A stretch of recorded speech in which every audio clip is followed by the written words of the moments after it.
আসসালামু আলাইকুম ভিউয়ার্স, কেমন আছেন আপনারা সবাই? আশা করি যে যেখানে আছেন আল্লাহর অশেষ রহমতে ভালো আছেন। আমিও আলহামদুলিল্লাহ ভালো আছি।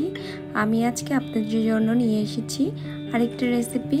আমার আজকের রেসিপি হলো মিষ্টি দই। আমি মিষ্টি দই কিভাবে বানাই সেটি দেখাবো।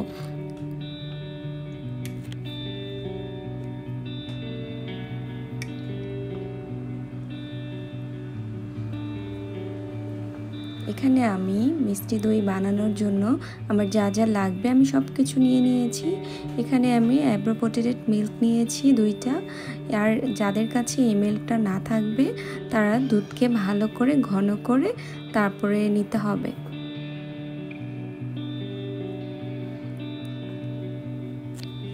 এখন আমি এই মিল্কটা 1 মিনিট গরম করে নিব ওভেনে। আমার গরম করা হয়ে গেছে। আর এখন আমি এখানে টক দই দিয়ে দিব।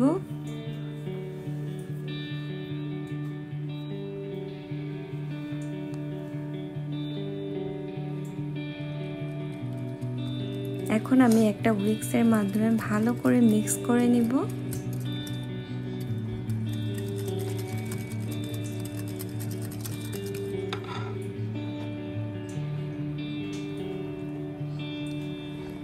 আর এখন আমি এখানে কনডেন্স মিল্ক দিয়ে দিব। এখানে আমি কোনো চিনি দিব না। এই দইটাতে যদি আপনারা কনডেন্স মিল্ক দেন তাহলে দইটা থেকে একটুও পানি উঠবে না।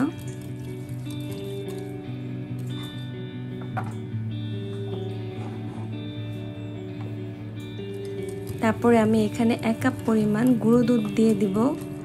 এটা দিলে দইটা অনেক সুন্দর হয়, একদম ঠিক হয়। প্লিজ একটা লাইক দিয়ে দিবেন আর সাবস্ক্রাইব করে দিবেন, পাশে থাকা বেল বাটনটি অন করে দিবেন যাতে আমি যখনই ভিডিওটি আপলোড করি আপনারা সাথে সাথে নোটিফিকেশন পেয়ে যান।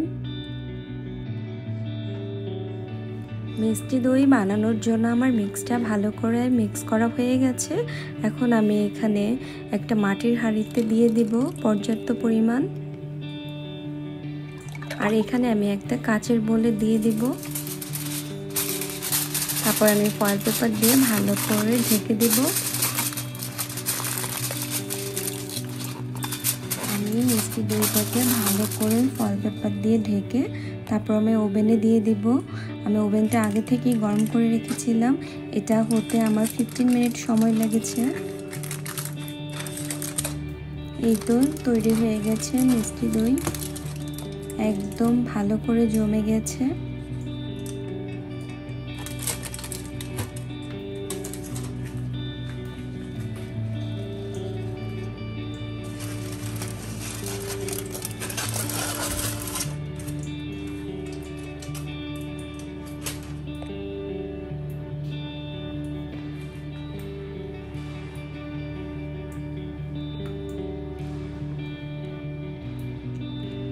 আমি এখন একটা মিষ্টি দইকে কেটে দেখাবো।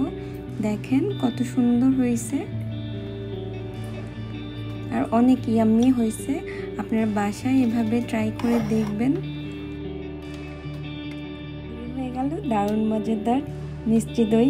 আমার আজকের রেসিপিটি কেমন হলো প্লিজ কমেন্ট করে জানাবেন। আর যদি আমার ভিডিওটা ভালো লাগে তাহলে শেয়ার করে দিবেন। আর যারা আমার চ্যানেলকে সাবস্ক্রাইব করেছেন তাদের সবাইকে অসংখ্য ধন্যবাদ। আল্লাহ হাফেজ।